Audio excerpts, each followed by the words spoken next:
करवावहै तेजस्विनावधीतमस्तु मा विद्विषावहै। ॐ शान्ति शान्ति शान्तिः। ॐ सदाशिवसमारम्भां शङ्कराचार्यमध्यमाम् अस्मदाचार्यपर्यन्तां वन्दे गुरुपरम्पराम्।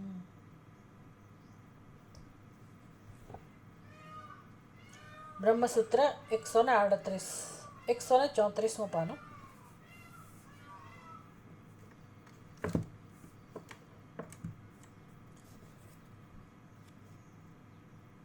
अथातो ब्रह्मजिज्ञासा जन्माद्यस्य यतः शास्त्रयोनित्वात् तत्तु समन्वयात्। चौथું સૂત્ર માં એટલે પહેલો અધ્યાય, પહેલો પાદ, ચોથું સૂત્ર, અધિકરણ ચોથું, સન્વય અધિકરણ એનું ભાષ્ય આપણે શરૂ કરીએ છીએ 134મા પાના પર। કથમ પુનઃ બ્રહ્મણઃ શાસ્ત્ર પ્રમાણકત્વમ ઉચ્યતે। પ્રશ્ન કર્યો ભાષ્યકારે કે કઈ રીતે શાસ્ત્ર બ્રહ્મ માટે પ્રમાણ બને છે। ધર્મ માટે તો શાસ્ત્ર પ્રમાણ છે જ। ભગવદ્ ગીતામાં ભગવાન કહે છે કાર્યકાર્યમ, કરવા યોગ્ય અને નહીં કરવા યોગ્ય એ જો તારે શીખવું હોય, જાણવું હોય તો પ્રમાણમ તે શાસ્ત્રમ પ્રમાણમ તે, તો તારા માટે શાસ્ત્ર પ્રમાણ છે। એટલે અર્જુન માટે અર્થાત બધા મનુષ્યો માટે, બધા યુગના મનુષ્યો માટે હંમેશા જીવન જીવવા માટે કેવા કર્મો કરવા અને કયા કર્મોથી દૂર રહેવું, કયું કર્તવ્ય છે અને કયું કર્તવ્ય નથી એ જાણવા માટેનું પ્રમાણ તો શાસ્ત્ર છે। એટલે શાસ્ત્ર ધર્મ માટેનું પ્રમાણ છે, એમાં કોઈ શંકા નથી। અને જે સાધનની આપણને ખબર નથી એ સાધનનો ઉપદેશ આપે, પછી એટલે કે અનનોન સાધન, નોન સાધન, જાણીતા સાધનો, નહીં જાણેલા સાધનો, સાધન એટલે ઉપાય, અને જાણીતા સાધ્ય અને નહીં જાણીતા સાધ્ય, એ બધાની માહિતી માર્ગદર્શન આ વેદ કે શાસ્ત્ર આપણને આપે છે। એટલે કર્મ કેવી રીતે કરવા એની વિધિ વિધાન એ બધું શાસ્ત્રમાંથી આપણને પ્રાપ્ત થાય છે। તો એના માટે શાસ્ત્ર પ્રમાણ છે, બરાબર છે। પણ બ્રહ્મણ પ્રમાણકત્વમ કથમ ઉચ્યતે, આ બ્રહ્મ માટે શાસ્ત્ર કઈ રીતે પ્રમાણ છે? એટલે શું કામ માની લેવું જોઈએ કે બ્રહ્મ આવું જ છે, સત્યમ જ્ઞાનમ અનંતમ બ્રહ્મ, એવું હું શેના પરથી સમજી શકું? તો કે કોઈ બીજું પ્રમાણ આપણી પાસે ઉપલબ્ધ જ નથી। આપણે એની ચર્ચા કરેલી છે કે જે પ્રમાણનો ઉપયોગ આપણે કરીએ છીએ જીવન જીવવા માટે, જ્ઞાન પ્રાપ્તિ માટે, એ બધા જ પ્રમાણ એટલે પ્રત્યક્ષ, અનુમાન, ઉપમાન, અર્થાપત્તિ, અનુપલબ્ધિ, આ પાંચે પાંચ પ્રમાણ આપણા જીવનમાં આપણે ઉપયોગ કરીએ છીએ જ્ઞાન પ્રાપ્તિ માટે। પણ પાંચમાંથી એકે પ્રમાણ મને બ્રહ્મનું જ્ઞાન ન કરાવી શકે, બ્રહ્મના સ્વરૂપને સમજાવી ના શકે। એટલે એ જે બ્રહ્મનું સમજાવનાર, બ્રહ્મનું સ્વરૂપ સમજાવનાર જે છે એ આ પાંચ પ્રમાણથી ભિન્ન હોય, અને એ છે શબ્દ પ્રમાણ, એટલે કે શાસ્ત્ર, વેદ, જે અપૌરુષેય છે। એની પણ આગળના સૂત્રમાં બધી ચર્ચા કરવામાં આવી કે આ વેદ કેવી રીતે સૃષ્ટિના સર્જનની સાથે જ, જેમ આપણા શ્વાસોશ્વાસ કેટલી સહજતાથી ચાલતા હોય છે એ પ્રકારે સહજ રૂપે નિશ્વસિતમ શ્વાસોશ્વાસની જેમ આ વેદ પણ પ્રગટ થયા છે, અને એ અપૌરુષેય છે, કોઈની બુદ્ધિનું સર્જન નથી। આવા જે વેદ છે એ બ્રહ્મનું પ્રમાણ છે।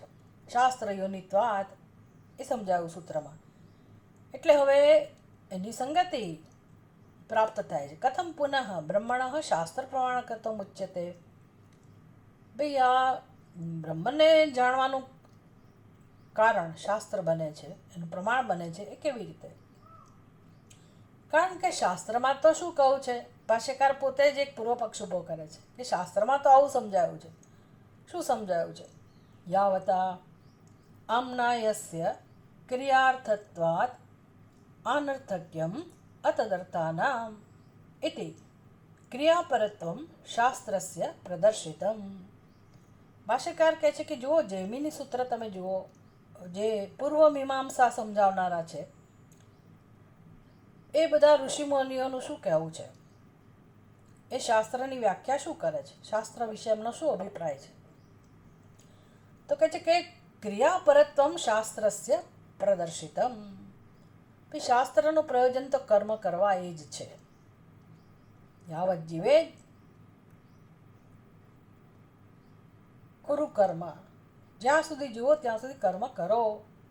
ક્રિયાપરત્વમ શાસ્ત્રસ્ય પ્રદર્શિતમ એટલે શાસ્ત્રનું પ્રયોજન છે કે મનુષ્યએ આખી જિંદગી કર્મો કરવા જોઈએ.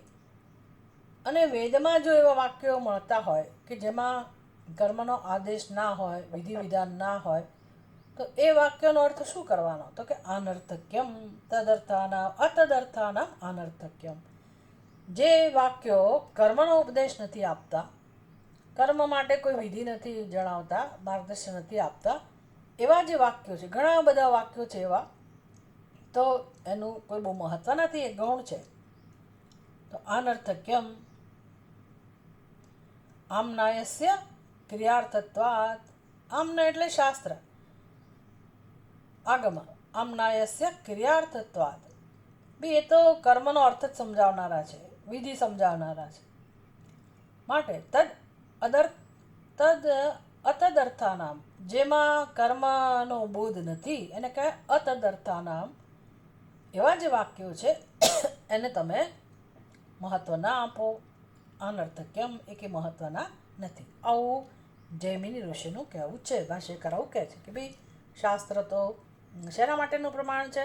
કર્મ માટેનું. કર્મ એટલે ધર્મ, ધર્મને અનુરૂપ જે કર્મો છે એનું પ્રમાણ શાસ્ત્ર છે.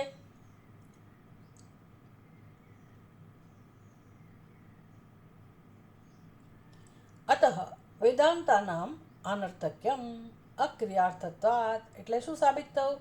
ભાષ્યકાર કહે છે કે વેદાંતાનામ એટલે વેદ અંત ભાગમાં આવેલા ઉપનિષદ, એના વાક્યો, તેષામ અનર્થક્યમ એનું કંઈ મહત્વ નથી. એટલે સમસ્ત જ્ઞાન કાંડમાં જે કંઈ છે એ કંઈ ખાસ મહત્વનું નથી. કેમ? તો કે અક્રિયાર્થત્વાत्, જ્યાં જ્યાં કોઈ કર્મનો કોઈ બોધ જ નથી. સત્યમ જ્ઞાનમ અનંતમ બ્રહ્મ, એમાં ક્યાં કર્મની વાત છે? એ તો ખાલી બ્રહ્મનું નિરૂપણ છે. એટલે એ બધા વાક્યો છે એ બધા યુઝલેસ, મહત્વના નથી, બિનઉપયોગી છે. આગળ કહે છે ભાષ્યકાર, કર્તૃ દેવતા આદિ પ્રકાશનાર્થત્વેન વા ક્રિયા વિધિશેષત્વમ ઉપાસનાદિ ક્રિયાંતર વિધાનાર્થત્વમ વા.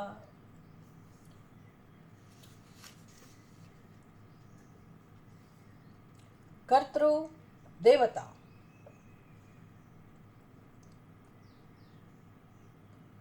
બીજો અર્થ કહે છે, અથવા કર્તા દેવતા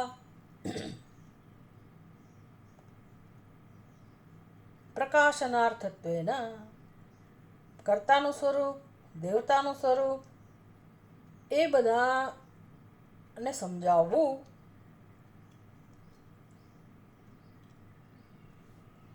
એ વેદાંતના વાક્યનું પ્રયોજન છે.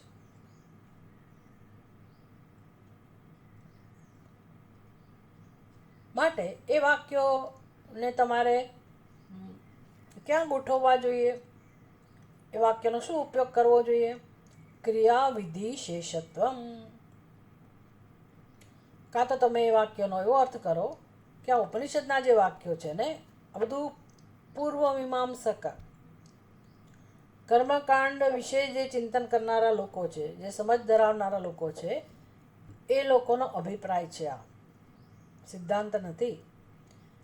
એટલે એ લોકો એવું કહે છે કે ઉપનિષદના વાક્યો ગૌણ વાક્યો છે, એનો કોઈ ખાસ અર્થ નથી થતો. તમારે એને શું સમજવું જોઈએ? તો કે એ બધા વાક્યો કાં તો કર્તા એટલે કે જે યજ્ઞ કરનારો વ્યક્તિ છે તે, અથવા કર્તા અને આદિ એટલે કે દેવતા આદિ જે કર્મ કરવાનું કહ્યું છે એ કર્મ જેને ઉદ્દેશીને થતું હોય છે, જે દેવતાને ધ્યાનમાં રાખીને તે યજ્ઞ યાગાદિ થતા હોય છે, તો એ દેવતાનું સ્વરૂપ સમજાવનારા વાક્યો છે. કર્તાનું સ્વરૂપ કે દેવતાનું સ્વરૂપ સમજાવનારા વાક્યો છે, એ વેદાંતનું પ્રયોજન છે. અથવા તો એ કર્મકાંડ વિભાગમાં જે મુખ્ય વિધિ રહેલી છે, વિધિ નિષેધ, એ જે વાક્યો છે જેમાં કર્મ કે ઉપાસનાનું વિધિ છે, તો એ વિધિમાં આ વેદાંતના વાક્યો છે ને એનો ઉપયોગ કરવાનો ઉપાસનાના અંગ તરીકે. આ એનું વેદાંતના વાક્યનું પ્રયોજન છે.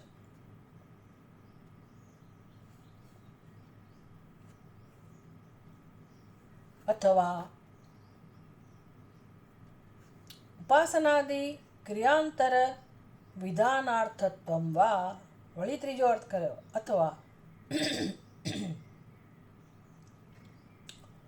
વેદાંત શું કરે છે, વેદાંતનું પ્રયોજન શું છે?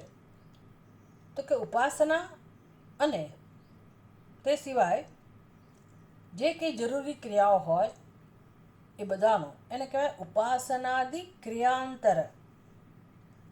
ઉપાસના અને અંતર્ગત જે નાની નાની બીજી ક્રિયાઓ હોય એના વિશે સમજાવનારા આ વાક્યો છે.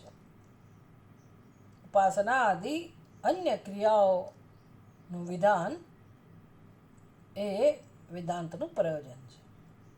એટલે તમને એ બધું સમજાવે છે. ઉપાસનાના દેવતાનું સ્વરૂપ સમજાવે, જે ઉપાસના કરી રહ્યો છે કર્તાનું સ્વરૂપ સમજાવે, પછી એ ઉપાસનામાં બીજી કોઈ નાની મોટી જે કંઈ વિધિ બતાવી હોય ઉપાસનાના અંગ તરીકે એની સમજ આપે. આ બધું વેદાંતના વાક્યોનું પ્રયોજન છે. નહીં પરિનિષ્ઠિત વસ્તુ પ્રતિપાદનમ સંભવતી પ્રત્યક્ષાદિ વિષયત્વાत् પરિનિષ્ઠિત વસ્તુનઃ. અને તમે એમ કહેતા હો કે નાના એ તો વેદાંતના વાક્યો તો બહુ મહત્વના છે, બોધ કરાવનારા છે. વાત તો સાચી છે, વેદાંતના વાક્યો, ઉપનિષદના વાક્યો જ્ઞાન તો કરાવે છે, બોધ કરાવનારા જરૂર છે, પણ કોનો બોધ કરાવે છે? આપણે કહીએ બ્રહ્મનો, આત્માનો, પણ એ કઈ વસ્તુ છે? સિદ્ધ છે કે અસિદ્ધ? એ તો સિદ્ધ જ છે. તો સિદ્ધ વસ્તુનો બોધ કરાવવાની જરૂર જ ક્યાં છે? સિદ્ધ વસ્તુ એને કહેવાય પરિનિષ્ઠિત વસ્તુ. જે સિદ્ધ છે જ એનું પ્રતિપાદન, એનો બોધ, એના સ્વરૂપનું નિરૂપણ કરવાની જરૂર જ ક્યાં રહી? ન સંભવતી. પરિષ્ઠિત વસ્તુ પ્રતિપાદનમ નહીં સંભવતી. જે સિદ્ધ જ હોય એમાં શું તમે વર્ણન કરવાના હતા?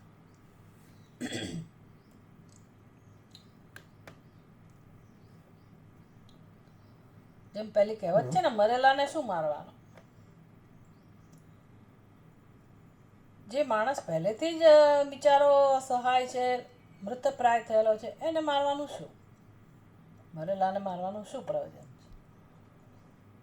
એમાં પરિનિષ્ઠિત વસ્તુ આત્મા પ્રસિદ્ધ છે, પ્રકર્ષણ સિદ્ધ, એટલે આત્માના અસ્તિત્વમાં કોઈ ખામી નથી, એનું અસ્તિત્વ છે જ. તો એ આત્માનું વર્ણન, પ્રતિપાદન કેવી રીતે શક્ય હોય? નહીં સંભવતી. પ્રત્યક્ષ આદિ વિષયત્વાत्. એટલે સિદ્ધ વસ્તુ તો શેનો વિષય છે? તો કે આપણે જગતના વિષયોનો અનુભવ કરી શકીએ છીએ. ક્યારે કરી શકીએ છીએ? એ વિષયો છે માટે.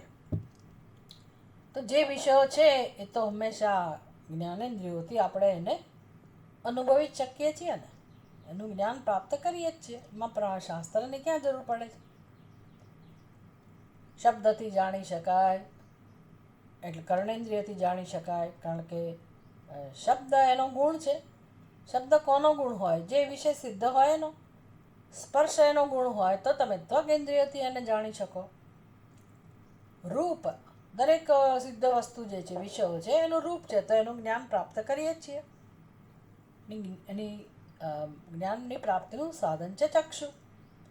તો આ બધી જ્ઞાનેન્દ્રિયોથી જે જ્ઞાન થાય છે આપણને, સીધે સીધું જ, કોઈની મદદ વગર, એને કહેવાય પ્રત્યક્ષ જ્ઞાન. એટલે એ પ્રત્યક્ષ જ્ઞાન કોનું થાય છે? તો કે જે સિદ્ધ વિષયો છે તેનો. જે નથી એનું જ્ઞાન આપણી જ્ઞાનેન્દ્રિયો ના કરાવે. જે સિદ્ધ છે એનું જ્ઞાન જ્ઞાનેન્દ્રિયો કરાવે જ છે, એને પ્રત્યક્ષ જ્ઞાન કહેવાય. એટલે કે જે પ્રત્યક્ષાદિ વિષયત્વાદ, તો આત્મા પણ કેવો છે? સિદ્ધ વસ્તુ છે, તો એનો અર્થ કે એ પણ જ્ઞાનેન્દ્રિયોનો વિષય બની જ શકે, જાણી જ શકાય. એટલે કે એના માટે વેદાંત વાક્યની જરૂર નથી. તત્પ્રતિપાદને ચ હેયોપાદેય રહિતે પુરુષાર્થ અભાવાત.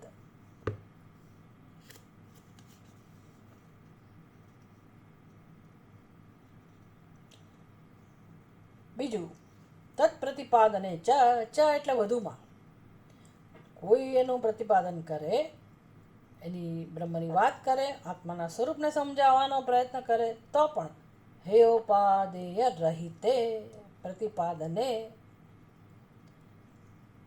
એ વસ્તુ એવી છે કે નથી એમાં એનો ત્યાગ થઈ શકે એવો, કે નથી તમે એમાં કોઈ ફેરફાર કરી શકો. ન ઉપાદેયમ ન હેયમ ન ઉપાદેયમ. બ્રહ્મમાં તમે કશોનો ત્યાગ કરી શકો નહીં. બ્રહ્મનું વર્ણન કરશો તો શું વર્ણન કરે? શાસ્ત્ર વર્ણન કરે છે જ્યારે બ્રહ્મનું, તો કેવું વર્ણન કરે છે? સત્યમ જ્ઞાનમ અનંતમ બ્રહ્મ, સચ્ચિદાનંદ આત્મા, નિત્ય શુદ્ધ, નિત્ય બુદ્ધ, નિત્ય મુક્ત આત્મા. આવું વર્ણન છે બ્રહ્મનું. સર્વમ ખલ્વિદમ બ્રહ્મ. હવે એમાં તમે શું ફેરફાર કરી શકો?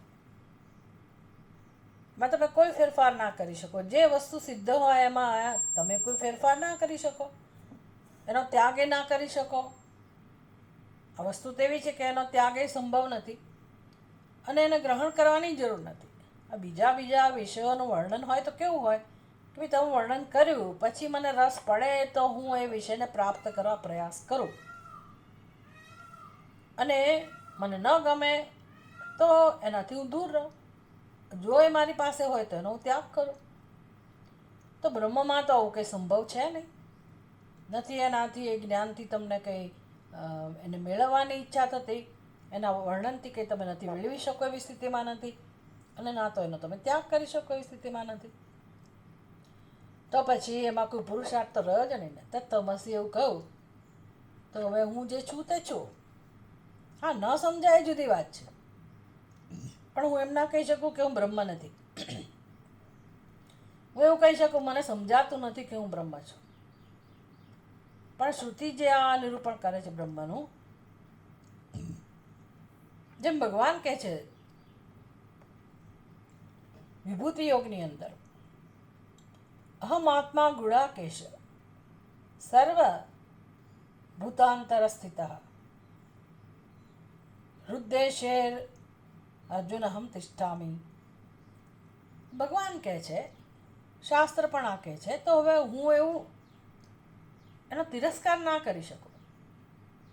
જો હું એમ કહું કે હું એ બ્રહ્મમાં નથી માનતી, કે આ વસ્તુને હું સ્વીકારવા તૈયાર નથી, તો એનો અર્થ કે મને શાસ્ત્રનું વાક્ય સમજાવ્યું નથી. કારણ કે જે બોલે છે એ જ બ્રહ્મ છે એવી વાત છે. એટલે કોઈ એવું કહી શકે કે હું નથી? તમે એવું કહી શકો કે તમારા મોઢામાં જીભ નથી? એવું કહી શકો? મમ મુખે જીહવા નાસ્તિ, કે મારા મુખમાં જીભ નથી, એવું કોઈ કહી શકે? શક્ય જ નથી. એટલે જે વસ્તુ સિદ્ધ છે, અને બ્રહ્મની વાત જ્યારે છે, તો બ્રહ્મનું સ્વરૂપ તો એવું છે કે ના તો એમાં કશું તમે ગ્રહણ કરી શકવાનો પુરુષાર્થ નથી રહેલો, કે હું નથી અને મને નથી ગમતું બ્રહ્મ એટલે એનો ત્યાગ કરું, એવું ત્યાગની પણ સંભાવના નથી. એ ત્યાગને યોગ્ય પણ નથી અને ગ્રહણને યોગ્ય પણ નથી. તો પછી એના પ્રતિપાદનનો અર્થ શું રહ્યો? જ્યાં પુરુષાર્થ જ ના હોય તો પછી એના વર્ણન કરવાની શી જરૂર છે?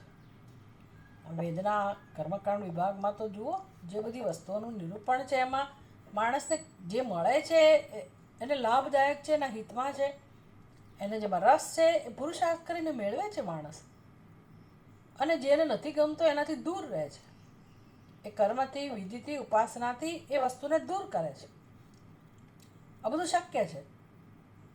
પણ આત્માના નિરૂપણથી આવો કોઈ પુરુષાર્થ જન્મી શકે એવું જ નથી, ગ્રહણ કરવાનો કે ત્યાગ કરવાનો. તો પછી એના નિરૂપણનું પ્રયોજન શું હોય? આ એક પૂર્વ પક્ષ ભાષ્યકારે સમજાવ્યો.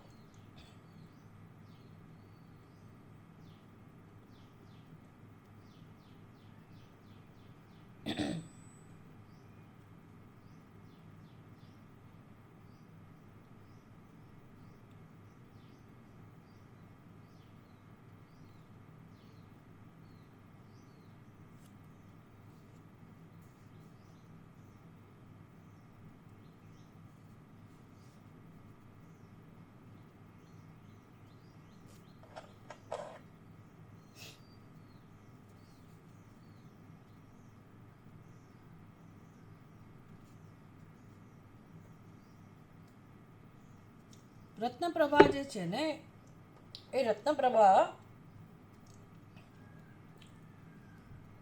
એ સમજાવે છે ભાષ્યને. રત્નપ્રભાનું કામ શું છે? એ ટીકા કહેવાય. ભાષ્ય ઉપરની ટીકા છે. ટીકા એટલે આપણે ગુજરાતીમાં કહીએ કે આ કોઈકની ટીકા કરીએ છીએ ને આણે આની ટીકા કરી, એ અર્થમાં ટીકા નથી કહેવાતી. એ નિંદા કે ટીકા એ અર્થમાં નથી.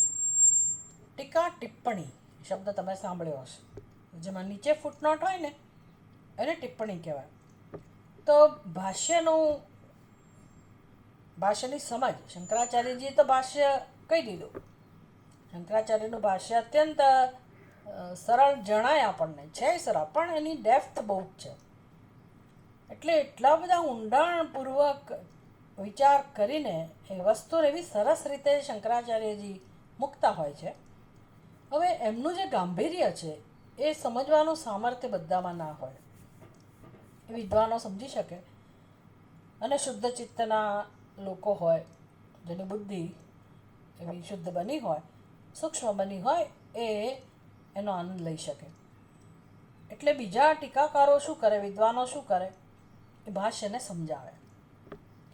તો અહીંયા રત્નપ્રભા એ મદદ કરે છે આપણને ભાષ્ય સમજવા માટે. હવે ભાષ્ય જ આપણા માટે સંસ્કૃતની રચના એમની અઘરી હોય તો ટીકાની તો વધારે ક્લિષ્ટ હોય. એટલે મુશ્કેલ જ છે ટીકા સમજવી પણ જેને રસ છે એ લોકો હિન્દી ટ્રાન્સલેશનની માધ્યમથી, હિન્દી ટ્રાન્સલેશન અને વાંચીને એમાંથી એ ટીકા શું કહે છે અને એ ટીકા કેવી રીતે ભાષ્યને સમજાવે છે. તો ભાષ્યને પણ હિન્દીમાં ટ્રાન્સલેટ કરેલું છે આ પુસ્તકની અંદર, અને રત્નપ્રભા ટીકા એને પણ હિન્દીમાં ટ્રાન્સલેટ કરેલી છે. તમારી અંદર જ્યારે એવી સ્થિરતા આવે, વસ્તુને સમજવાની એક રુચિ આવે, એક ગંભીરતા આવે, તો તમે આ ટેક્સ્ટ બુક લઈને બેસી શકો.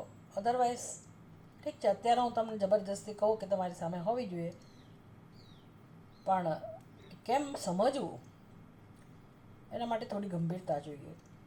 એટલે જુઓ, આપણે એનો અનુવાદ જોઈએ છે રત્નપ્રભાનો. નનુ અધ્યયન વિધિ ગૃહિતાનામ વેદાંતાનામ અનર્થક્યમ ન યુક્તમ. હવે ભલે પૂર્વમીમાંસકો એવું માનતા હોય કે વેદાંતના વાક્યોનું કોઈ મહત્ત્વ નથી, પણ એ લોકો એનો તિરસ્કાર તો ન જ કરી શકે. બહુ તો એવું કહી શકે કે વાક્ય ગૌણ છે, પણ એને સ્વીકારવું તો પડે જ, કારણ કે વેદની અંદર જ છે. વેદનો અંતભાગ એટલે જ વેદાંત. એટલે એ લોકો એનો બહિષ્કાર ના કરી શકે, તિરસ્કાર ના કરી શકે.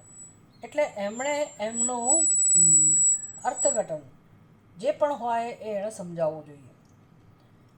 એટલે કહે છે કે નનો અધ્યયન વિધિગૃહિતાનામ વેદાંતાર્થાનામ અનર્થક્યમ ન યુક્તમ ઇત્યાહ. બે અનર્થક્યમ જે કહો છો એ તો બરાબર નથી. અતદર્થાનામ અનર્થક્યમ અતદર્થાનામ. એટલે એવું તમે સાવ તો ના કહી શકો કે નક્કામાં છે વાક્યો. નનુ અધ્યયન વિધિ ગૃહિતાનામ વેદાંતાનામ અનર્થક્યમ. અધ્યયન વિધિ જેમાં સ્વીકાર કરવામાં આવી છે, અધ્યયન વિધિ એટલે આવું કેમ કહી રહ્યા છે અધ્યયન વિધિ? તો કે અધ્યયનની વિધિ હોય, પણ કેવી વિધિ? જે યજ્ઞ યાગાદિમાં વિધિ હોય એ પ્રકારની વિધિ ના હોય. અને ખાસ કરીને એ કંઈ વિધિ નિષેધના રૂપમાં જે વિધિ છે એવી રીતે વિધિ પણ નથી. હા, એનો આદેશ છે, પરીક્ષલોકાન કર્મચિતાન નિર્વેદમ આયાત બ્રાહ્મણ. તો આ વિધિવાક્ય થયો, નિર્વેદમ આયાત બ્રાહ્મણ. વિવેકી મનુષ્યએ જીવનમાં સમજદાર બનવું જોઈએ, વિવેક કરતાં શીખવું જોઈએ. એનું પરિણામ વૈરાગ્ય, એ એને સમજાવવું જોઈએ. વૈરાગ્ય હોવો એટલે બહુ મોટી મેચ્યોરિટી છે. વૈરાગ્ય તમે દેખાવથી નક્કી ના કરી શકો, કોઈના વર્તનથી વૈરાગ્ય નક્કી ના થાય. વૈરાગ્ય એક સમજ છે, જે વસ્તુને અનુરૂપ જ્ઞાન છે. અને માટે માણસ હવે એ વસ્તુને જેવી જેવી જોઈ શકે છે. હવે એને રાગ પણ નથી ને દ્વેષ પણ નથી, એટલે હવે એને વસ્તુ વચમાં આવતી જ નથી. વસ્તુ એટલે એ આખું જગત, અનાત્મા જગત, એનું એને સ્વરૂપ સમજાઈ ગયું. સમજનું નામ છે વૈરાગ્ય. તો પછી વિધિ કયા અર્થમાં છે અહીંયા? અધ્યયન વિધિ જેમાં કરવામાં આવી છે એનું શું? એટલે એનો કોઈ અર્થ નથી, અનર્થક છે.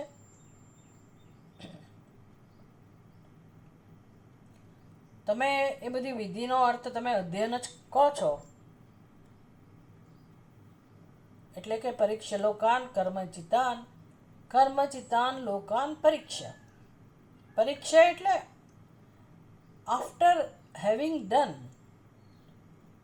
આફ્ટર એક્ઝામિનેશન, ચકાસીને, પરીક્ષા કરીને. શેની? કર્મથી પ્રાપ્ત થયેલા વિષયો, પરિસ્થિતિ. એટલે કે જીવનમાં મને શું મળ્યું, મારી શું ઈચ્છા હતી, અને મેં જેટલું કર્મ કર્યું એના પરિણામરૂપ મને શું શું મળ્યું, આવી જે પરીક્ષા કરવી જોઈએ એવું જે વિધાન છે. તો કે છે આ ખરેખર આમાં કંઈ આપણને કશું કરવાનું નથી કહેતા. પરીક્ષા કરવી એટલે શું? વિચાર કરવો, ચિંતન કરવો, સમજ મેળવવી.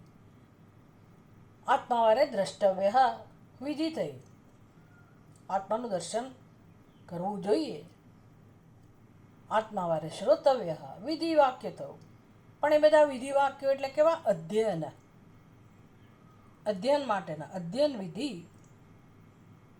જેમાં ગ્રહણ કરવામાં આવી છે એવા વેદાંતના વાક્યોનું મહત્વ છે. તમે એમ કહો કે ભાઈ પૂર્વપક્ષી એવું કે બધા અનર્થક્યમ છે, એનો કોઈ અર્થ નથી. કેમ? તો કે ખાસ કે એમાં કોઈ કર્તા કે દેવતા એને ધ્યાનમાં રાખીને કોઈ ઉપદેશ નથી, એવું કોઈ ખાસ એવું કર્મ નથી. એટલે શું થઈ ગયું? એ વાક્ય નકામા છે.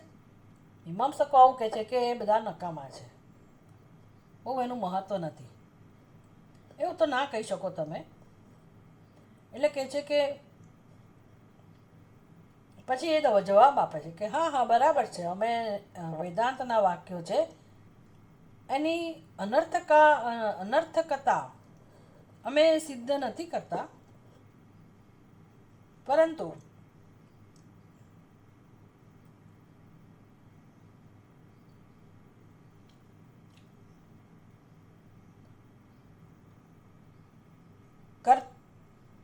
કર્તૃ આદિ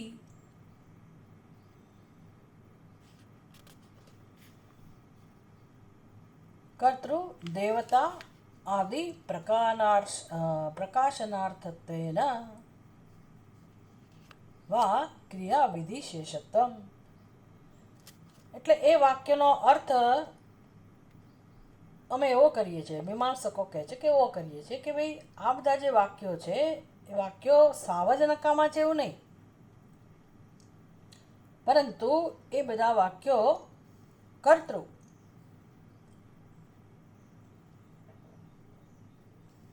દેવતા અને ફળ આ બધું આપનારા છે. કર્તાનું વર્ણન કરે છે, દેવતાનું સ્વરૂપનું વર્ણન કરે છે, અને પછી તમે જે ઉપાસના કરો એનું ફળ તમને મળે, એટલું આ વેદાંતના વાક્યનું પ્રયોજન છે. એટલે તમારી દ્રષ્ટિએ એટલે સિદ્ધાંતની દ્રષ્ટિએ એવું હોય કે આ વાક્યો કર્મ કે ઉપાસનાને ધ્યાનમાં રાખીને વાત નથી કરતા, તો કહે છે કે એવું નથી. કારણ કે હંમેશા શાસ્ત્રનું પ્રયોજન એવું જ હોય કે કોઈ કર્મ કરવું, પછી એ ઉપાસના હોય કે યજ્ઞયાગાદી કર્મ હોય, એ કરવું જ જોઈએ, અને તો જ એનું ફળ મળે, અને તો જ શાસ્ત્રની વેદની સાર્થકતા એમાં રહેલી છે, સિદ્ધ થાય. આ એમનું મંતવ્ય છે.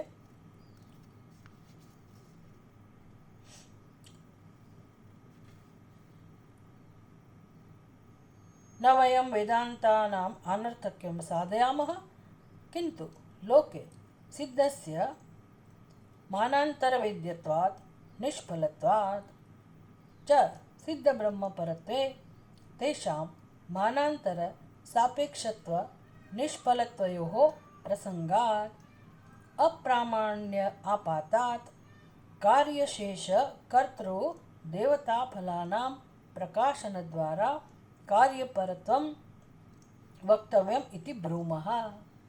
અમે શું કહીએ છીએ તો જો હિન્દી ટ્રાન્સલેશનમાં જાઓ, કિંતુ બીજી પંક્તિ,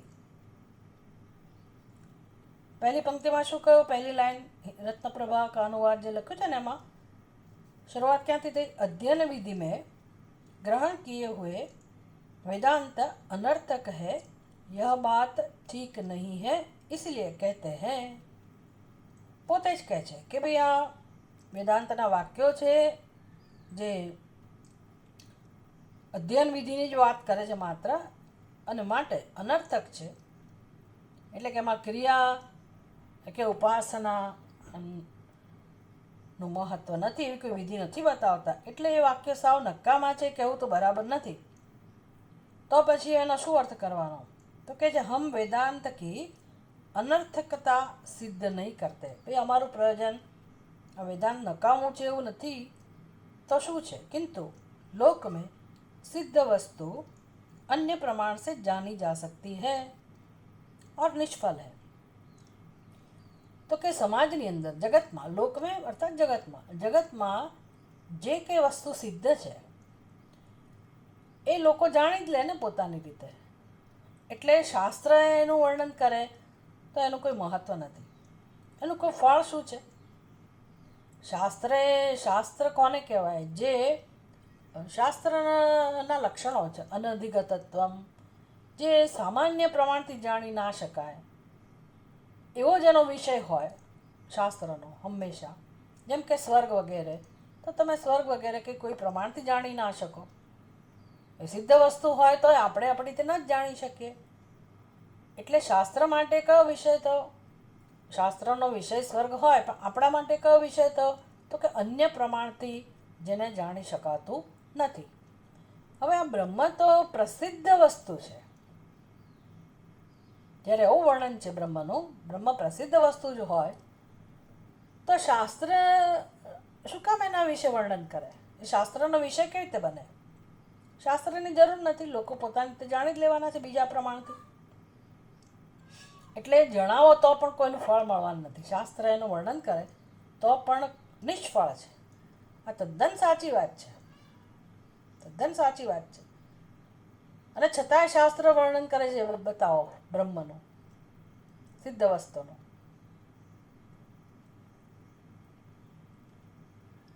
વર્ણન કરે છે એટલા માટે એવું લાગે કે નિષ્ફળ છે. વાત તો સાચી છે, આમ તો નિષ્ફળ જ છે. કારણ કે પછી તો આપણને સમજાઈ ગયા પછી તો ક્યાં શાસ્ત્રની જરૂર નથી ને ગુરુની જરૂર નથી. એટલી સિદ્ધ વસ્તુ છે, આ પોતાનું જ સ્વરૂપ છે. એટલે કહે છે કે નિષ્ફળ. આમ જોવા જાઉં તો નિષ્ફળ છે, મને કશું મળતું નથી, મને બ્રહ્મ મળતું નથી. શાસ્ત્રના ઉપદેશથી, ઉપનિષદના વાક્યોથી મને બ્રહ્મ મળતું નથી. બ્રહ્મ જ્ઞાન તો થાય છે ને ભાઈ, બ્રહ્મની ઓળખ થાય છે. દસમાને તમે દસમાનો ઉપદેશ કર્યો, કોઈ કે એને તું દસમો છે એવું કહું તો એને દસમો મળતો નથી. દસમો સિદ્ધ જ હતો, પણ શું હતું? તકલીફ ક્યાં હતી? એની બુદ્ધિમાં આવરણ હતું. એ જે પોતે જ પોતાના વિશે જે નિશ્ચય થઈ ગયો હતો એને દૂર કરવા માટે એની પાસે બધા જ પ્રમાણ હતા. પ્રત્યક્ષ પ્રમાણ તો શું દસમો દેખાયો? એને પ્રત્યક્ષ પ્રમાણથી દેખાઈ શકે એમ છે? ના. ઉપમાનથી દસમાને સમજી શકે એમ છે? ના. અનુમાનથી સમજી શકે એમ છે? એવો પ્રશ્ન આવે તો કે ના. અનુપલબ્ધિ તો કે ના. કોઈ પ્રમાણો દસમાનું જ્ઞાન કરાવી શકે નહીં. કોઈક બીજું જ એને કહે, એને શબ્દ પ્રમાણ, બીજો એને શબ્દથી કહે કે તું દસમો છે, તો એને દસમો મળે ના. કેમ? તો કે સિદ્ધ વસ્તુ જ હતી. સિદ્ધ વસ્તુનો ઉપદેશ કરવાની કોઈ જરૂર જ ના રહે ને. કોઈ ફળ તો મળ્યું નહીં. આવું તો દલીલો થઈ શકે, પણ ફળ મળ્યું. શું ફળ મળ્યું? એનો પ્રશ્ન હતો દસમાની શોધ. એ દસમાને જ શોધતો હતો અને પોતે દસમો છે. બુદ્ધિમાં એના સ્વરૂપ વિશે આવરણ હતું કે હું જ દસમો છું. જ્ઞાન ઢંકાયેલું હતું. તો જ્યારે કોઈ વ્યક્તિ એમ કહ્યું કે તું દસમો છે, ત્યારે શું કર્યું? દસમો ઉત્પન્ન ના થયો, પણ એની બુદ્ધિમાં જે આવરણ હતું એ આવરણ દૂર થયું. બસ શાસ્ત્ર આપણા માટે આવું જ કામ કરે છે. બ્રહ્મને ઉત્પન્ન નથી કરતું, બ્રહ્મને પ્રગટે નથી કરતું. બ્રહ્મનું યથાર્થ વર્ણન કરી અને શું કરે છે?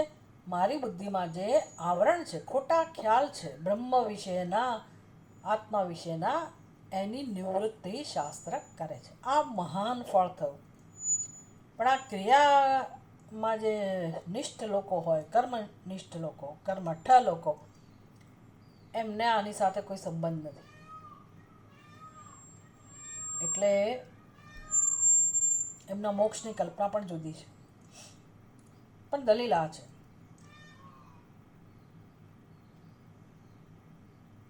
लोक में सिद्ध वस्तु अन्य प्रमाण से जानी जा सकती है और निष्फल है. इसलिए वेदांत सिद्ध ब्रह्म के प्रतिपादक हो तो उनमें अन्य प्रमाण सापेक्षत्व और निष्फलत्व प्राप्त होता है. तो શાસ્ત્રમાં બીજા પ્રમાણથી જાણી શકાતી હોય એવો કોઈ વિષય હોય તો એ શાસ્ત્ર ના કહેવાય. અને અપૂર્વત્વમ, જે બીજા કશાથી જાણી ના શકાય અને જેનું ફળ મળવાનું જ હોય, સફળ હોય જે વસ્તુ, એ જ શાસ્ત્ર કહેવાય. પણ આ બ્રહ્મના સંદર્ભમાં અન્ય પ્રમાણથી જાણી શકાય એ વસ્તુ છે. બીજું, શાસ્ત્રના ઉપદેશથી, બ્રહ્મ વિશેના ઉપદેશથી કોઈ ફળ મળવાનું નથી. આ બંને વસ્તુ સિદ્ધ થાય છે અને માટે અપ્રમાણ્ય કા પ્રસંગ ભી આ જાતા હૈ. એટલે પછી તો બ્રહ્મને પ્રમાણ ના કહી શકાય. પણ અમે એવું નથી કહેતા, અમે સીધું આવો અર્થ નથી કરતા. અમે શું કહીએ છીએ કે ભાઈ આ જે વેદાંતના વાક્યો છે ને એને તમારે પછી એને સ્થાન આપવું જોઈએ, સ્વીકારવા તો જોઈએ જ. એટલે કઈ રીતે તમે સ્વીકારો, કયો તર્ક અપનાવવો જોઈએ કે આ બધા વાક્યો કાં તો અંગ તરીકે છે, મુખ્ય વાક્ય નથી, અંગ તરીકે છે. કર્તા, દેવતા અને ફળ ઉત્પન્ન કરનારા વાક્યો છે. એનો અર્થ એ તો કે ભાઈ કર્તા જ્યાં છે તો એ કર્તાને બધું બોધ કરાવે છે અને સાથે સાથે કર્મ કઈ રીતે કરવું એનું માર્ગદર્શન આપે છે. એટલે ક્રિયા પરક છે. એટલે હવે પૂર્વ પક્ષને શું કહેવું છે? વેદાંતના વાક્યો ક્રિયાપરક છે. કોઈક ને કોઈક રીતે તમારી પાસેથી કશુંક કર્મ કરાવવા ઈચ્છે છે, તમને આદેશ આપે છે કે તમારે કર્મ કરવું જોઈએ. એને કહેવાય ક્રિયાપરક. ऐसा हम कहते हैं. સારું, સમજાવો અમને કે ભાઈ તત્વમસી એમાં તમે ક્યાં કર્મ લાવશો? તો કે વેદો મેં તમ, તત, તમ અર્થાત તું અને તત એટલે તે. આ જે બંને પદ છે કર્તા અને દેવતાની સ્તુતિ કરે છે. તત્વમસી એટલે તું એ કર્તા થયો અને તત એટલે દેવતા. આ બધા વાક્યો શું કરે છે? કર્તા અને દેવતાની સ્તુતિ કરે છે. વિવિધિશા, વિવિધિશા એટલે જાણવાની ઈચ્છા. જાણવાની ઈચ્છા. બધા વાક્યો છે ઉપનિષદની અંદર, તો એ બધા વાક્યોનો અર્થ શું કરે છે? तो कि विविदिशा आदि पदों के अर्थ वाले वाक्य फल की स्तुति करते हैं. જાણવાની ઈચ્છા ની સાથે જે લોકો બ્રહ્મચર્યનું પાલન કરે છે અને એને જે ફળ મળે છે એની વાત કરે છે. દેવતાની સ્તુતિ, કર્તાની સ્તુતિ અને પછી તમે જે ક્રિયા કરો એના દ્વારા જે ફળ મળે એની સ્તુતિ કરવા માટે આ બધા વાક્યો છે.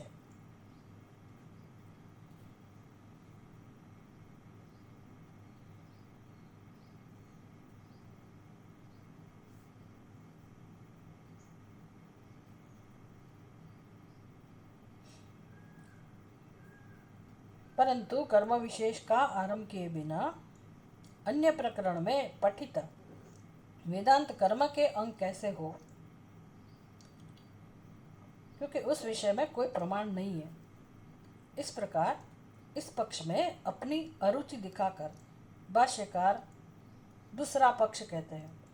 એટલે આ બધાની માથાકૂટમાં ભાષ્યકાર નથી પડતા, કારણ કે સીધો જ એમની પાસે જવાબ છે કે ભાઈ કર્મ વિશેષ કા આરંભ કિए बिना, જ્યાં જે વેદાંતની અંદર જ્ઞાનકાંડમાં કર્મનો કોઈ આદેશ જ નથી, જ્યાં એવા પ્રકરણમાં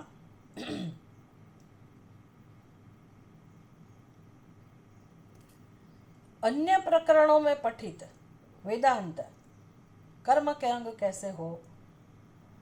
કર્મનો વિભાગ જુદો છે અને જ્ઞાનકાંડનો વિભાગ જુદો છે.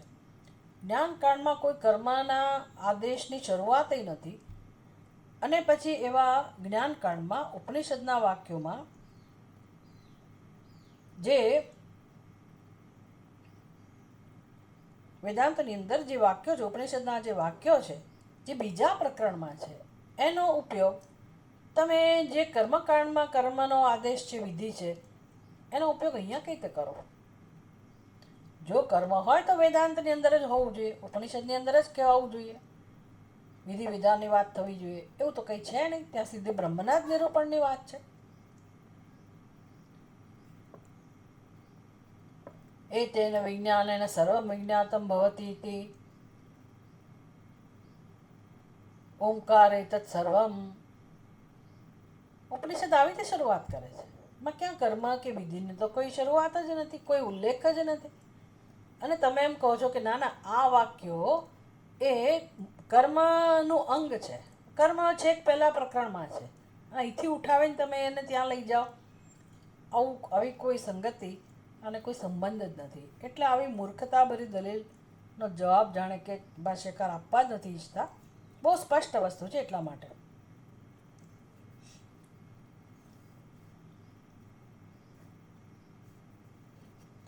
એટલે જે વસ્તુ શક્ય નથી એનું જેનું કોઈ પ્રમાણ નથી, શાસ્ત્રમાં કોઈ એનું પ્રમાણ મળતું નથી. इस प्रकार इस पक्ष में अपनी अरुचि दिखाकर, એટલે હવે એમાં બહુ ભાષ્યકાર રસ નથી લેતા અને શું કરે છે, દૂસરા પક્ષ ઉપાસના ઇત્યાદિ છે. એટલે બીજો પક્ષ લીધો એ 136માં પાના પર ભાષ્ય ઉપાસનાદિ ક્રિયાંતર વિધાન અર્થત્વમ વા. બીજો પક્ષ લીધો. બીજો પક્ષ એટલે શું, કર્મમાં કોઈ કામના નથી આ વાક્યો, તો ઉપાસનામાં ઉપયોગી થાય કે નહીં. તો એવો જે પક્ષ છે પૂર્વ પક્ષ, એને ધ્યાનમાં રાખીને વાત કરે છે. मोक्षार्थी पुरुष को अपने में असत ब्रह्म के अभेद का आरोप करके हम ब्रह्मास्मि, मैं ब्रह्म हूँ, इस प्रकार उपासना करनी चाहिए. यह उपासना विधि है. जो કેટલા હોશિયારીથી વાત કરી રહ્યા છે, પોતાની બુદ્ધિની તીક્ષ્ણતા જણાવી રહ્યા છે મીમાંસક કર્મનિષ્ઠ લોકો. એ કહે છે કે ભાઈ તમારે અહીંયા કર્મને તો સ્થાન નથી જ મળતું. ચલો હવે ગમે તેમ કરીને એમણે સમજ્યા કે સ્વીકાર્યું, હાર પોતાની કબૂલ કરી એવું કહો. તો કહે છે કર્મની જરૂર નથી, પણ આ વાક્યોને તમે ઉપાસના સાથે તો જોડી જ શકો. માનસિક સ્તરનું કર્મ, મનના સ્તરનું કર્મ. એટલે કોઈક રીતે એ લોકોને એમાં કર્મ ઘુસાડવું જ છે વેદાંતમાં. એટલે કહે છે કે હવે તમે ઉપાસનાને લઈ આવો, કર્મ તો જવા દો, મનના સ્તરનું કર્મ ઉપાસના એને લઈ આવો. નનુ કર્મ વિશેષમ અનારભ્ય પ્રકરાંતરાધીતાનાં વેદાંતાનાં કથમ તચ્છેષત્વમ માન અભાવાત ઇતિ અરુચ્યા પક્ષાંતરમઃ ઉપાસના ઇતિ. મોક્ષ કામઃ, અહીંથી શરૂ કરવાનું છે આપણે. મોક્ષ કામઃ અસત બ્રહ્મ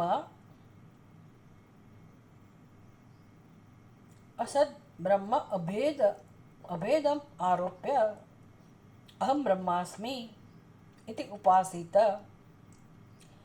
તો બૃહદારણ્યકને ઉપનિષદનું આ વાક્ય છે. ઇતિ ઉપાસિત આત્મેત્યુપાસિત અહમ બ્રહ્માસ્મિ ઇતિ ઉપાસિત. હવે એ આખું એવો વિષય છે કે જ્યાં આપણને આત્માનું અનુસંધાન કરવાનું કહે છે કે તમે નિધિધ્યાસનના ભાગરૂપે કે તમે વારંવાર આત્માનું અનુસંધાન કરતા શીખો કે હું બ્રહ્મ છું. એ કે ઉપાસના નથી. ઘણા લોકો નિર્વાણ ષટકા મનોબુદ્ધિ અહંકાર ચિત્તાની નાહમ, અને બસ છેલ્લે આવે ચિદાનંદ રૂપ શિવોહમ શિવોહમ. એટલે બસ એમને એમ થાય કે આટલું કરી લીધું એટલે કામ પતી ગયું, એટલે રટણ કર્યા કરે. તો ઉપાસના કેમ, તો કે આવું કીધું છે, આવું કરો તો તમને એમ કે બ્રહ્મનું જ્ઞાન થઈ જાય. બસ આ જ કરવાનું છે ને જીવનમાં. એવું નથી, કશું કરવા બરવાનું નથી. એ સમજ છે. પછી એક સ્ટેજ એવું આવે કે જ્યાં માત્ર આટલું જ મારે યાદ કરવાનું હોય કે ભાઈ નાના જોજો, આ તો તારો ભૂતકાળ છે, આ તારા ભૂતકાળના સંસ્કારો છે, આ જીવત્વ છે, એને હવે સત્યતા નથી આપવાની. તું કોણ છે? ચિદાનંદ રૂપા છે, શિવ સ્વરૂપ છે. આમ આપણી બુદ્ધિ આપણને જ હવે સમજાવે. એ સમજાવવા માટે છે, નિષ્ઠા માટે છે, કે ઉપાસનાની વિધિ નથી. પણ આ કર્મકાંડી લોકો શું કહે છે કે ભાઈ જે આ બૃહદારણ્યકનું ઉપનિષદનું જે વાક્ય છે ઇતિ ઉપાસિત, સંસ્કૃતમાં રચના છે ઇતિ ઉપાસિત, તો એનો અર્થ એવો જ થાય કે ઉપાસના કરવી જોઈએ. તો કરવી જોઈએ, તવ્ય પ્રત્યય આવ્યો, વિધિ થઈ, એટલે આ પછી કર્મ આવી જ ગયું. એટલે વિધિ કરવા, તમને કર્મ કરવાનું જ કહે છે. મનના સ્તરનું કર્મ, ઉપાસના કરવાનું કહે છે. મોક્ષ કામઃ, મોક્ષાર્થી, મોક્ષ કામઃ એટલે મોક્ષાર્થી. મનુષ્ય પોતાનું જે સ્વરૂપ એટલે કે असत ब्रह्म के अभेद का आरोप करके એટલે જે તમારું સ્વરૂપ નથી, તમે છો તો જીવ જ, પણ તમારે તમારા સ્વરૂપ ઉપર એક આરોપ કરવાનો છે. કયો આરોપ? હું બ્રહ્મ છું. જો આપણે એક પથ્થર લઈ આવીએ અને પછી એમાં આપણે આરોપ કરીએ, કાં તો વિષ્ણુ ભગવાનનો આરોપ કરીએ, પછી આ ગંડકી નદીમાંથી મળે છે ને બધા પથ્થરો, એના ઉપર આરોપ થતો હોય છે, એને આપણે સમજીએ છીએ ભગવાનનું સ્વરૂપ. નર્મદામાંથી લઈ આવ્યા શિવલિંગ છે તો પથ્થર, પણ આપણે એને શિવ સમજીએ. એટલે નિકૃષ્ટ વસ્તુની જે છે નિકૃષ્ટ વસ્તુ, રેતીમાંથી શિવલિંગ બનાવ્યો તો છે તો રેતી, પણ આપણે શું કહીએ છીએ? આ શિવ છે એવી ઉપાસના કરો, આ શિવ માનીને એની પૂજા કરો. આવી રીતે હું છું તો જીવ જ, પણ ઉપનિષદ મને કહે છે કે તારે ઉપાસના કરવાની છે. હું બ્રહ્મ છું એવું માનવાનું છે. આવી રીતે ઉપાસનાની વિધિ કહેવામાં આવી છે. अहम ब्रह्मास्मि, इस प्रकार उपासना करनी चाहिए. मतलब ये उपासना करने की विधि है, उपासना विधि है. तो પછી અહમ બ્રહ્માસ્મિ એ શું થયું? ઉપાસના બતાવનારું વાક્ય. તમારે ઉપાસના કરવાની છે, કોઈ કર્મ નથી કરવાનું, પણ માનસિક સ્તરે ઉપાસના કરવાની છે. અહમ બ્રહ્માસ્મિ, અહમ બ્રહ્મા.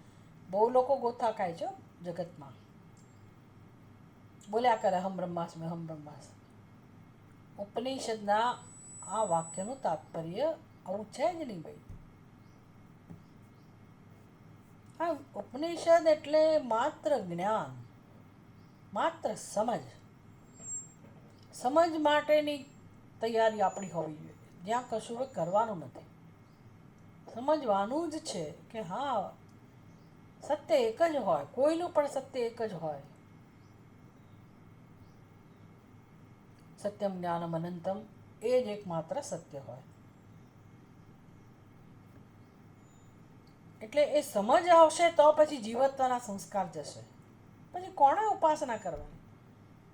નહીંતર હું બોલું ત્યાં સુધી હું બ્રહ્મ છું, ના બોલું ત્યારે, સૂઈ જઉં ત્યારે પાછી જીવ, માંદી પડું ત્યારે જીવ, બેભાન થઈ ગયા ત્યારે જીવ. એટલે એ જીવત્વ તો ચાલો ને ચાલુ જ.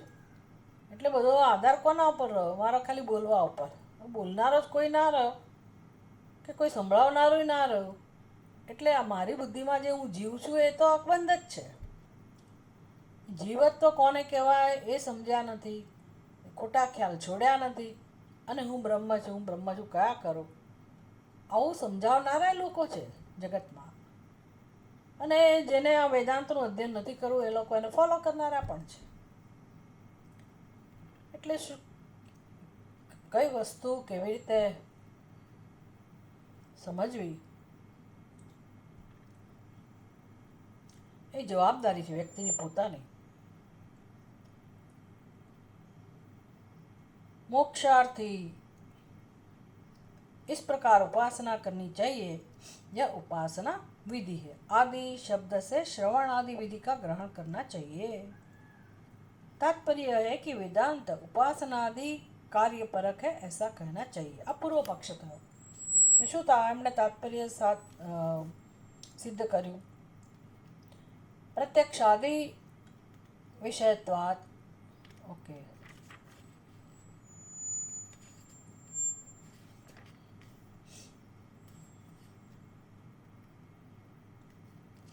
વેદાંતના વાક્યો ઉપનિષદના વાક્યો વિધિપરક છે એવું એ સાબિત કરી રહ્યા છે. સાબિત થતો નથી, એમનો આગ્રહ છે.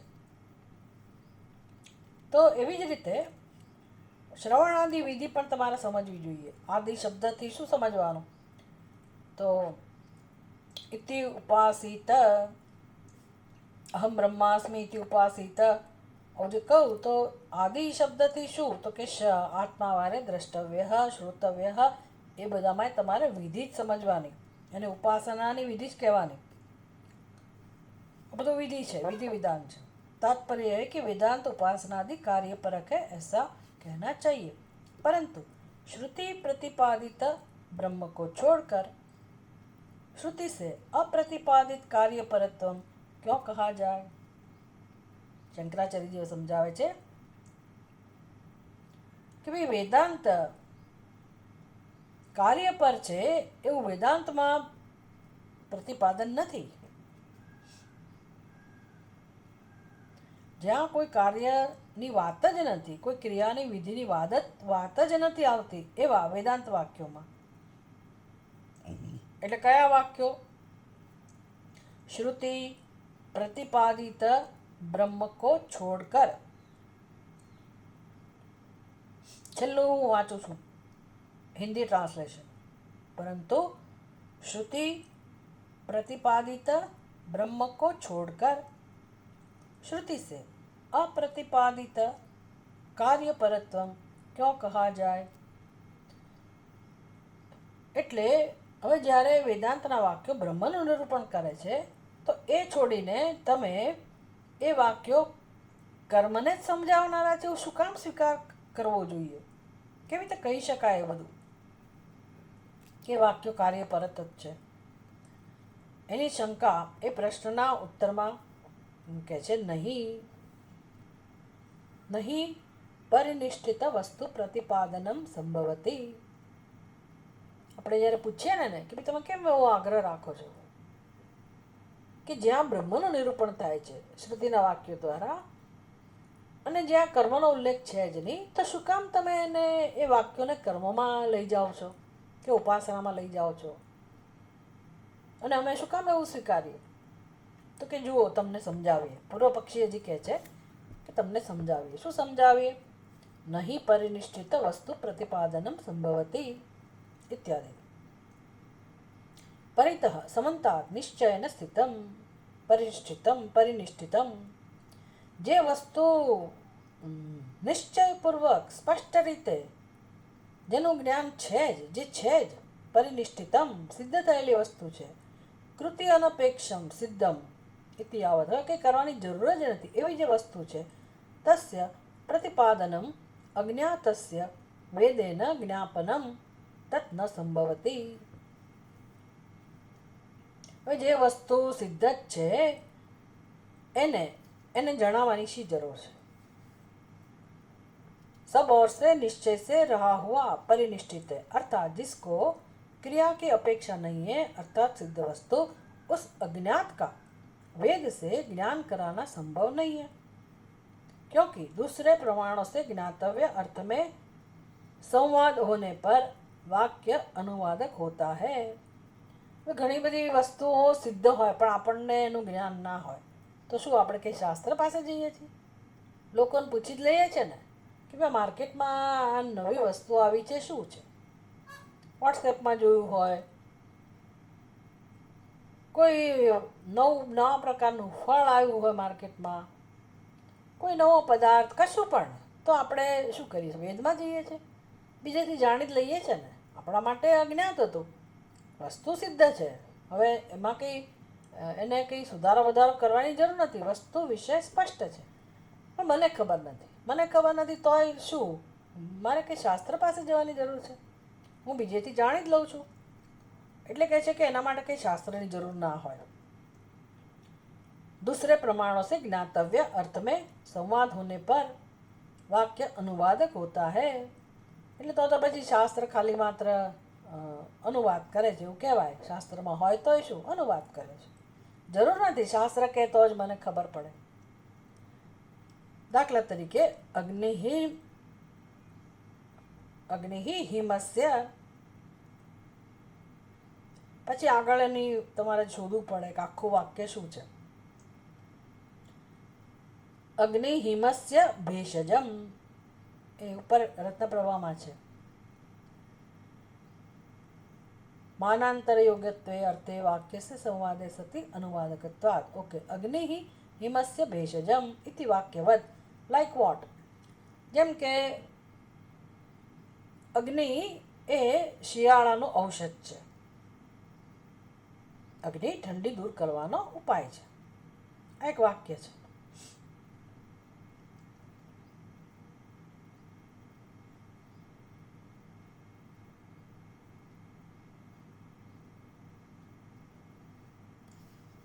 તો એ તો આપણે જાણી જ લઈએ ને, એમાં શાસ્ત્રે શું કહેવાની જરૂર હોય. વિસંવાદે ચ અબોધકત્વાત આદિત્ય યુપ ઇતિ વાક્યવત ઇત્યર્થ. બધાને ખબર છે કે કૂતરા બિલાડાને ખબર છે કે ઠંડીમાં સૂર્યનો પ્રકાશ આપણે મેળવીએ તો ઠંડી જતી રહે, બધાને ખબર છે. પણ કેટલીક વસ્તુની ખબર ના હોય એવું દૃષ્ટાંત આપ્યું. આદિત્યો યુપ એટલે આદિત્ય એટલે સૂર્ય. સૂર્ય યુપ છે એનો અર્થ થાય.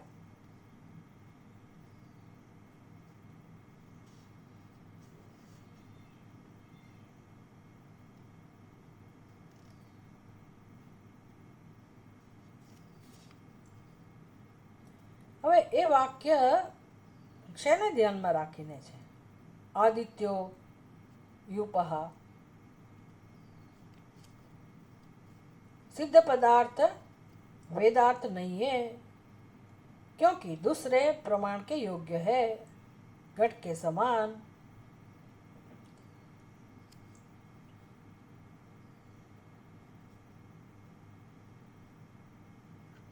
વિસંવાદે દ્રષ્ટાંત આપણું આદિત્ય યુપઃ અને સંવાદે સતી અગ્નિહિમસ્ય ભેષજમ.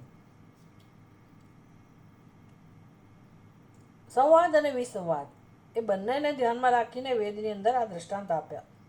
અગ્નિહિમસ્ય ભેષજમ અને બીજું દ્રષ્ટાંત વિસંવાદ એટલે આદિત્ય યુપઃ. હવે દ્રષ્ટાંત આપ્યા. સિદ્ધ ન વેદાર્થ માનાંતર યોગ્યત્વાત. તો આમાં કઈ વેદાર્થ ન સિદ્ધ. सिद्ध पदार्थ वेदार्थ नहीं है. वेद नक्की ना करे, વેદ નક્કી ના કરે કે અગ્નિ શિયાળાનો ઔષધ છે. ભાઈ એ વસ્તુ અગ્નિ આવો છે જ, એનું બરાબર અનુભવો તો અનુવાદ કરી શકે વેદ, પણ કે એનું જ્ઞાન ના કરાવે. દલીલ શેના માટે છે? આપણે એમ કહીએ છીએ કે વેદાંતના વાક્યો બ્રહ્મનો બોધ કરાવનારા છે. તો કે જે સિદ્ધ વસ્તુ હોય એનો બોધ એ વસ્તુ જ કરાવે, બ્રહ્મ ના કરાવી શકે. એનું પ્રમાણ એટલે તમે તમારી પાસે જે જ્ઞાનના સાધનો છે એનાથી જ તમે જાણી શકો, અને વસ્તુ જે છે એ જ નિર્ણય કરે. તો આપણે સ્વીકારીએ છીએ, પણ આપણને શાસ્ત્રની જરૂર કેમ છે? કારણ કે એના વિશે ખોટો ખ્યાલ છે. એટલે એની દલીલ એવી જ છે કે કોઈને કોઈક રીતે એ વાક્યમાં તમારે કર્મની વિધિ, ઉપાસનાની વિધિ સમજવી જોઈએ. એટલે આ બંને વાક્યો દ્વારા કહે છે કે તમે એવા અગ્નિ બેસકે એવું જો વાક્ય હોય શાસ્ત્રનું, તો એમાં કંઈ શાસ્ત્ર નવી વસ્તુ નથી કહેતું, એ અનુવાદ કરે છે. તમે બીજા પ્રમાણથી પણ જાણી શકો. અને આ યુપની વાત કરી તો એ પણ એક એના પર અધ્યારોપ કરવામાં આવ્યો કે સૂર્ય યુપ છે. એ પ્રકારે ટૂંકમાં એનું કહેવાનું એ છે કે સિદ્ધ પદાર્થ જે હોય એ વેદનો અર્થ નથી, કારણ કે બીજા પ્રમાણથી જાણી શકાય. જેમ કે ઘડો,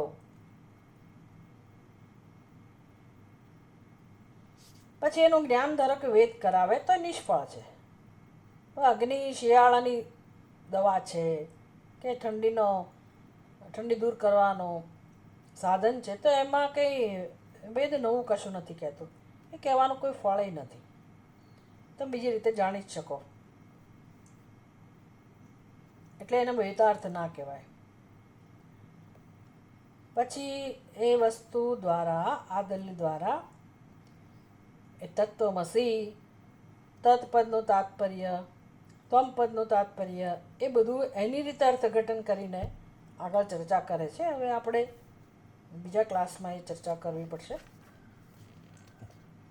આપણો સમય થઈ ગયો છે. ઓમ પૂર્ણમદ પૂર્ણમિદમ પૂર્ણાત પૂર્ણમુદચ્યતે પૂર્ણસ્ય પૂર્ણમાદાય પૂર્ણમેવાવશિષ્યતે. ઓમ શાંતિ શાંતિ શાંતિ. હરિ ઓમ. શ્રી ગુરુભ્યો નમઃ. હરિ ઓમ.